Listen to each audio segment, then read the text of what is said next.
police car and the truck pulled right in front of me. Two people jumped out of the truck, came to the bus. I just said, get me the camera. The whole farm was literally occupied. People were running to the houses to secure the entrances so that nobody would leave.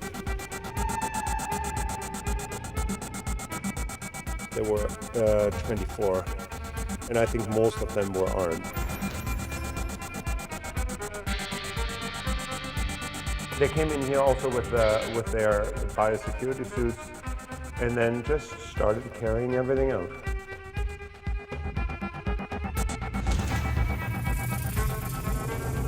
For us, they have entered an area they never should have entered, because this is so intimate what's happening basically when you're working with animals.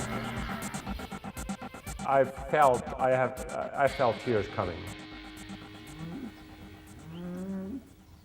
And that was a key area here for them to secure, because they could secure that up there, they can secure that, and they secure that. Michael Schmidt is a wanted man. That was definitely a key His place crime, selling and distributing raw milk. Here's the basic cooling room where we do all these different things. This is cultured milk. This milk is not pasteurized. Some say it can make you sick, cream, even kill you. cheese. That's why it's illegal to sell in Canada. Okay, there are a number of counts, Michael, regarding the... Authorities warned him, but he's not afraid of the government. 20 armed officers of the Ministry of Natural Resources. Modern science. They can become fairly seriously ill.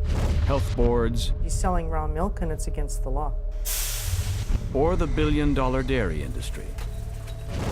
Because for Michael Schmidt, there's more at stake here than milk.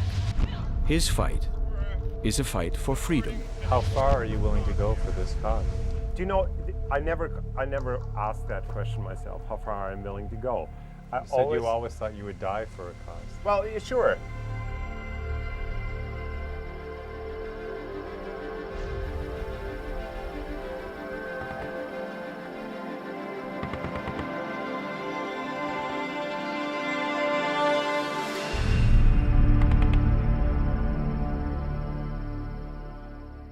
Michael Schmidt is no stranger to war.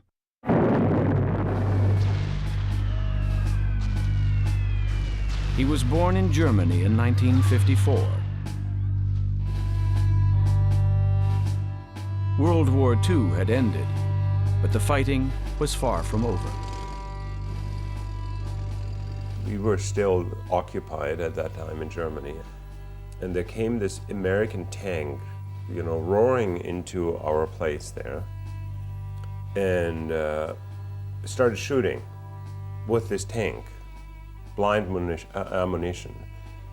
And we were terrified, and I just saw my mother walking right up to this tank and start screaming at the soldiers to leave these kids alone.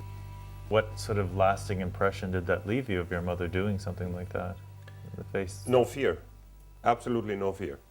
Doesn't matter how big the danger was, no fear. What did you hear growing up about that time? Well, I didn't hear too much about that time. I just slowly realized, as my parents were trying to explain to us how, as we were waking up to the history of Germany, how shocking it was even for themselves to realize what had happened. And that is where I became aware of this reality of government deception, how long, and it's unbelievable for me. I mean, me growing up in Germany, it was almost, I said, you're kidding, I can't believe that you didn't know anything about it. Well, she's actually a good organizer. Schmidt's mother is buried on his farm. So is soil from the grave of Russian writer Leo Tolstoy, the author of War and Peace and Anna Karenina. Tolstoy's ideas of nonviolence excited Schmidt as a young schoolboy. He'd seen so much brutality from war. This tree is in honor of Tolstoy. We actually mixed the soil of this farm and of Tolstoy's grave. half of that soil from Tolstoy's grave and from this farm went underneath this tree, and the other half went back to Tolstoy's grave. I would simply like to say that I think this has been... Martin Luther King inspired Schmidt too, someone else who tried to change the world without bloodshed. At age 14, King's assassination had a profound effect on Schmidt. It was a total shock. We were literally paralyzed. And then I watched in awe this outbreak of violence as a result of his death. And then just this sense of, I think I would do the same thing. I would stand for the principle, doesn't matter how dangerous it is. I did not want that anything would repeat itself in history like it did in Nazi Germany. And I always knew that somewhere I had something to do in the realm of very basic principles of being a human being and to preserve or to fight for something which is sacred.